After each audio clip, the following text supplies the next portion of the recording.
हाय दोस्तों, कैसे हैं आप सब। उम्मीद करता हूँ अच्छे होंगे और अच्छे रहेंगे। दोस्तों, ये हमारा वीडियो का पार्ट नंबर 5 है, ठीक है। यहाँ पे बस हम मोस्ट इम्पोर्टेंट चीज़ों के बारे में बात करेंगे जिसे कोई ध्यान देता नहीं है, मगर इसे हम छोड़ेंगे नहीं।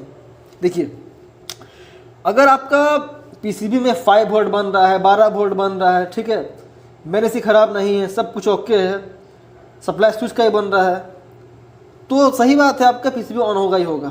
उसके बाद आपका सप्लाई बनता है रिले के लिए, जो कि आता है टेस्टर के माध्यम से। ये सब मैं पढ़ा चुका हूँ।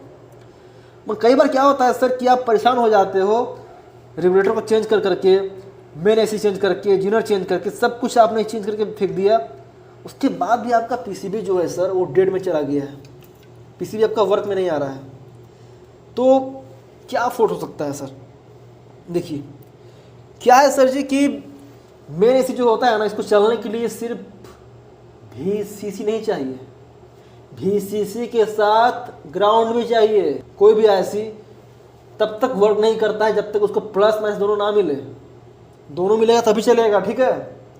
अब आपने किया क्या, आराम से यहाँ पे आपने लगा दिया सप्लाई बैटरी का, ठीक है। यहाँ नेगेटिव, यहाँ पॉजिटिव, आराम से चेक कर रहे हो। ओ माय गॉड, यहाँ पे मेरा वोल्ट बन रहा है, यहाँ मैं देख रहा हूँ 12 वोल्ट आ रहा है, ठीक है। मैं यहाँ चेक कर रहा हूँ, यहाँ सप्लाई बन रहा है 5 वोल्ट, यहाँ बन रहा है, यहाँ बन रहा है, फिर भी सेट ऑन क्यों नहीं हो रहा है? क्योंकि आपका मेन आईसी को ग्राउंड नहीं मिल रहा है। ग्राउंड नहीं मिलेगा, चालू कैसे होगा? तो पता होगा तब ना कि कौन सा पिन ग्राउंड का है। जब तक आपको मेन आईसी का सारा पिन का डिटेल पता नहीं होगा, या फिर जितना आईसी लगा है सबका पिन डिटेल पता नहीं होगा, काम कैसे करिएगा? इसीलिए बोलता हूँ सर कि क्लास ज्वाइन कीजिए, ठीक है।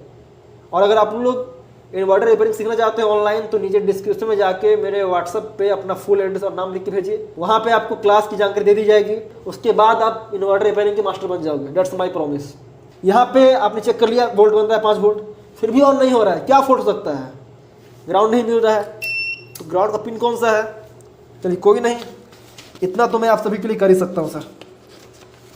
तो इसका जो ग्राउंड का पिन होगा सर, कौन कौन सा होगा, चेक करने के लिए आपको पहले क्या करना है, मल्टीमीटर का एक प्रोब लगा लेना है ग्राउंड पे, ठीक है। उसके बाद मैं आपको चेक करा दूं सर, ठीक है, इसका ग्राउंड का पिन कौन कौन सा है। तो अगर आपको चेक करना है इस साइड से, तो आपको देखना है सर यहाँ पे 1 2 3 4 5 6 7 8, ये आपका पहला पिन हुआ ग्राउंड का, ठीक है, पिन नंबर 8, ठीक है। अब पिन नंबर 8 पे ग्राउंड मिल गया, ठीक है। अब एक और पिन जहाँ ग्राउंड मिलेगा वो कहाँ है, तो आपको इसको क्रॉस करना है, ठीक है। देखिए 15 16 17 18 19, इधर पिन नंबर 8, उधर पिन नंबर 19, ये दोनों पिन ग्राउंड का है। अगर ये दोनों पिन पे ग्राउंड कट जाएगा तो 5 वोल्ट देते रहिए, नहीं चालू होगा, पॉसिबल ही नहीं है, ठीक है। चलिए, यहाँ आपने कर लिया क्लियर, उसके बाद भी पीसीबी ऑन नहीं हो रहा है, तो ध्यान दीजिए ना सर, यहाँ पे एक और आईसी लगा हुआ है। अब ये भी आईसी को मिलता है सर 5 वोल्ट। देखिए, अगर मैं चेक करा दूँ आपको, ठीक है, तो यहाँ देखिए पिन नंबर 4 को 1 2 3 4 मिल रहा है 5 वोल्ट। अगर ये भी ऐसे खराब हो जाएगा ना सर, तो क्या होगा, इसका जो ग्राउंड का पिन है वो कनेक्ट हो जाएगा इसका VCC से, और यहाँ से ये वोल्ट को ड्रॉप कर देगा।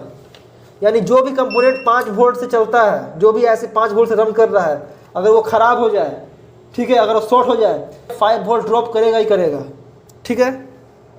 क्लियर है सर। अब होता क्या है कई बार कि पीसीबी में ऑन होने का सायरन आ रहा है, ठीक है, रिले का साउंड आ रहा है। अब आपने मेन एसी चेंज कर लिया, ये ख़राब था, चालू हो गया। अब आप चाहते हो कि पीसीबी में सेट करने से पहले इसे चेक कर लूँ, तो आपने किया क्या सर, तो आपने यहाँ पे लगाया डिस्प्ले को, ठीक है, और अब 12 वोल्ट से कर रहे हैं कनेक्ट। देखिए, तो 12 वोल्ट से कनेक्ट करने के बाद यहाँ पे यूपीएस का LED चलना चाहिए, मगर नहीं चल रहा है। अब दोस्तों, कई टेक्नीशियन क्या करते हैं कि ध्यान देते हैं इस LED पे, ठीक है, कि ये LED नहीं चल रहा है, भले आपका रिले ऑन हो रहा है, भले आपका सायरन बोल रहा है, ठीक है, भले आपका सप्लाई बन रहा है, मगर ये ऑन नहीं हो रहा है, मतलब कुछ ना कुछ दिक्कत है। अब वो इस टेंशन में 1 घंटा 2 घंटा दिमाग खपा देते हैं पीसीबी के ऊपर, और पीसीबी खराब होता ही नहीं है। पहले आप इस पर मत जाइए, ठीक है, पहले आपको देखना पड़ेगा इसका पिन डिटेल कि कौन सा पिन है जहाँ से यूपीएस एलईडी का वोल्ट सप्लाई आउट होता है, ठीक है। तो पता होगा तब ना काम कीजिएगा सर, इसीलिए बोलता हूँ कि क्लास ज्वाइन कीजिए। क्लास ज्वाइन कीजिएगा तो आपको पता होगा कि यूपीएस का एलईडी कहाँ से जलता है, मेस का कहाँ से जलता है, पंखा क्यों चलता है, कैसे चलता है, कहाँ से चलता है, सायरन कैसे बजता है, ठीक है। तो यहाँ देखिए सर, तो यूपीएस के लिए जो आपका एलईडी ग्लो करता है वो करता है पिन नंबर 23 से। देखिए 15, 16, 17, 18, 19, 20, 21, 22, 23, ठीक है। यहाँ से 4.9 वोल्ट आउट होता है, कोई दिक्कत नहीं, 4.6 वोल्ट चलेगा, ठीक है। उसके बाद ये सप्लाई जो है सीधा यहाँ नहीं जाता है सर, ऐसा नहीं कि डायरेक्ट यहाँ जा रहा है। उसके बाद ये सप्लाई जाता है सर R80 पे। अब आपको देख रहा है कि R80 कहाँ है, तो यहाँ देखिए सर, चेक कीजिए, R80 यहाँ पे लगा हुआ है और यहाँ पे सप्लाई बन रहा है, ठीक है। अगला पॉइंट चेक कीजिए तो आपका वोल्टेज ड्रॉप बताएगा, कितना बन रहा है, 2 वोल्ट। तो ये 2 वोल्ट से एलईडी ग्लो करता है, ठीक है। तो ये 2 वोल्ट अगर यहाँ मिलेगा तो वही 2 वोल्ट आपका जाएगा इस एलईडी के ऊपर, देखिए जा रहा है। और इसका जो एक पिन है सर वो डायरेक्ट कनेक्ट ग्राउंड, देखिए जब तक यहाँ पे 2 वोल्ट नहीं मिलेगा इस एलईडी पे तब तक ये ग्लो करेगा ही नहीं, और आप परेशान है कि सेट डेड है, जब डेड है नहीं सेट। तो सर जी मिलता हूँ नेक्स्ट वीडियो में, तब तक के लिए जय हिंद, जय भारत।